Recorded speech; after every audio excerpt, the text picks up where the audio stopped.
What's up, Buzz Squad? It's your boy Dalton, back at it again, somewhat. So today, we are bringing you a deck profile from Broderick. It's going to be his 5th Omni deck profile, so it's a Buddyfight deck. He's been playing it for a while, you know.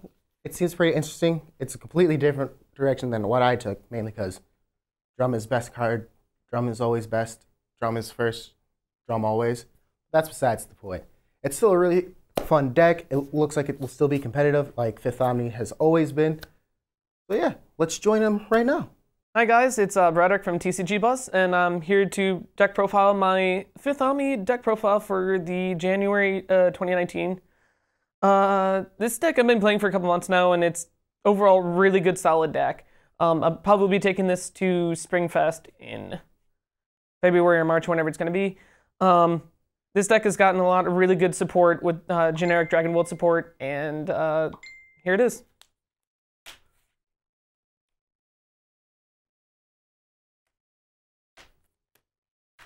First, you play 4 copies of Staff Kid.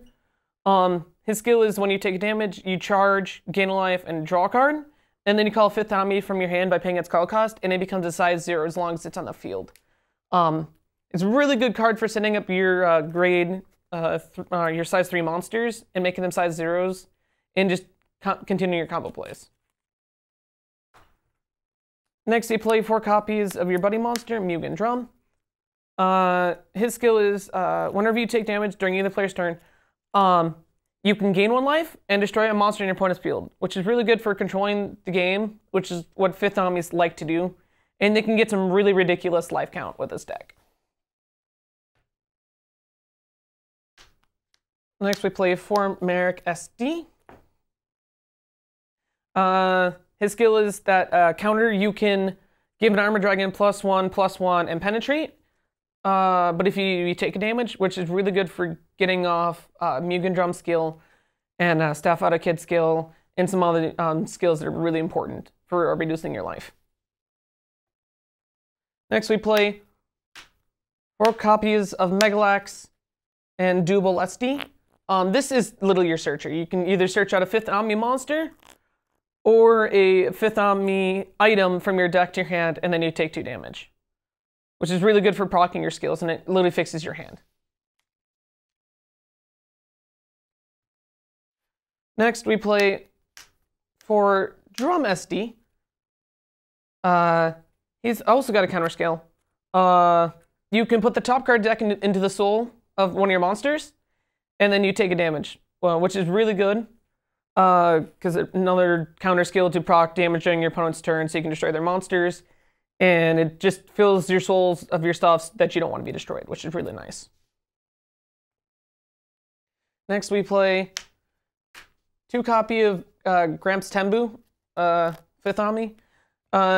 When he enters the field, he blows up all your opponent's monsters, and then whenever you take damage, he does the same thing.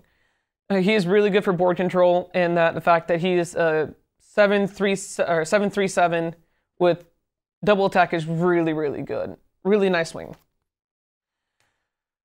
Then you play the 1 copy of Hellfire Double. He's just a pseudo God Punk. Whenever you take damage, you can steal one of your opponent's gauge and then gauge one yourself. Really, really nice. Also double attack, so it's always fun. Then you play 4 copies of your item. Whenever you take a damage, you charge, gain a life, and draw a card.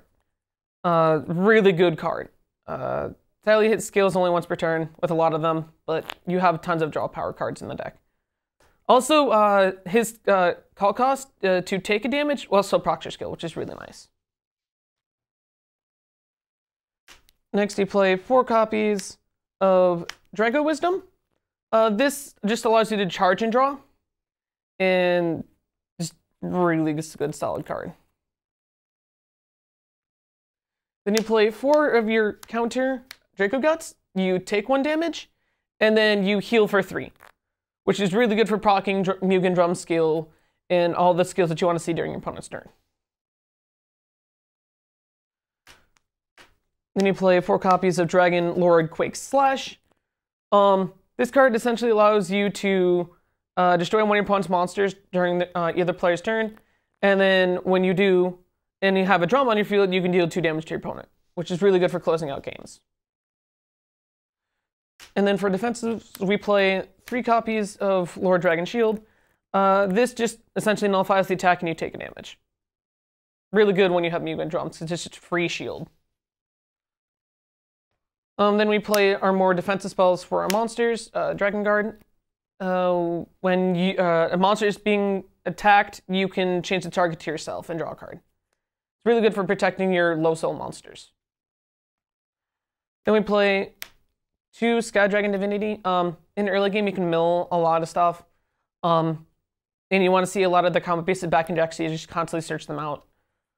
Plus, Pot of Greed is always fun. And then we play the 1-ofs. We play Resonance. You look at the top 5 for a 5th Omni. You can either add any of them to your hand, or you can put them to the drop zone. The only 5th Omni's named, so you can search it. You play Drago Bright.